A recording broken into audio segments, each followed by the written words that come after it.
Yo, check it out. Here with another video. Busting out another painting. Got my little creature here. Starting out with just an overall shape. Again, I'm always trying to play with color theory, so got a lot of red, oranges. I'm using green as a focal color for the character on here. So I thought it'd be interesting to do maybe a little alien. Might be funny. I don't know, not so much funny. But felt like painting an alien every once in a while. Just let the shapes tell me what they want. So the shape was saying go alien. So got a lot of green. Start working up the eyes with a little bit of yellow. So thinking about that analogous color scheme. So one of the most important things you can do when you're doing any type of painting is to just be aware of the colors that you're using and that you're using them effectively, and that your color choices aren't so much random. So here I've got a little bit of a, I believe the color is called alizarin. It's a really deep reddish, almost violet color. Really great for painting interior mouth because it mixes well with white, goes to a nice pink that looks like gums and the interior parts of the mouth.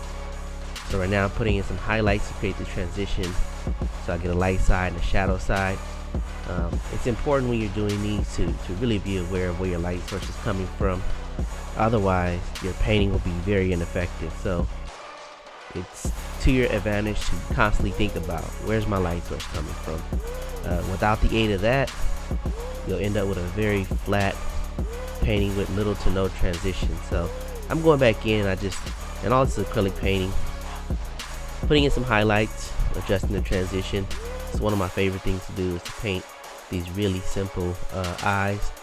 The way I approach the eyes usually is really big color shape for the overall pupil area, and then I'll go back in, for the iris, and then I'll go back in and hit the pupil with a really deep dark. So in this case, I'm mixing up some of those reds to do the teeth.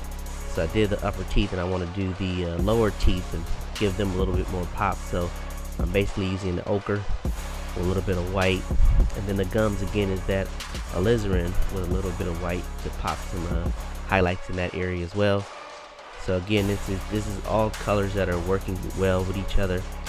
Trying not to make any muddy colors. So that might look like it's a complete black, but it is actually a mixture of an ivory black and a little bit of the red.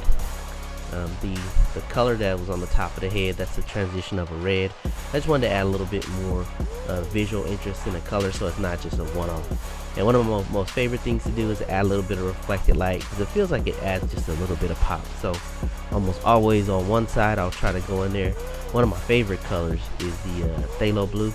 It seems like phthalo blue it sings, so I like to use that as much as possible. And then to wrap it up, I'll just put this really nice, in this case it's a yellow ochre highlight that just kind of rims the outside of the color. It has kind of a graffiti flair to it. And then the final touch, sign it, add a couple highlights, and call it a day. I hope you enjoyed this. Hopefully you'll stay tuned for other videos in the future, and maybe something that's a little bit more longer. But thanks for listening. Peace.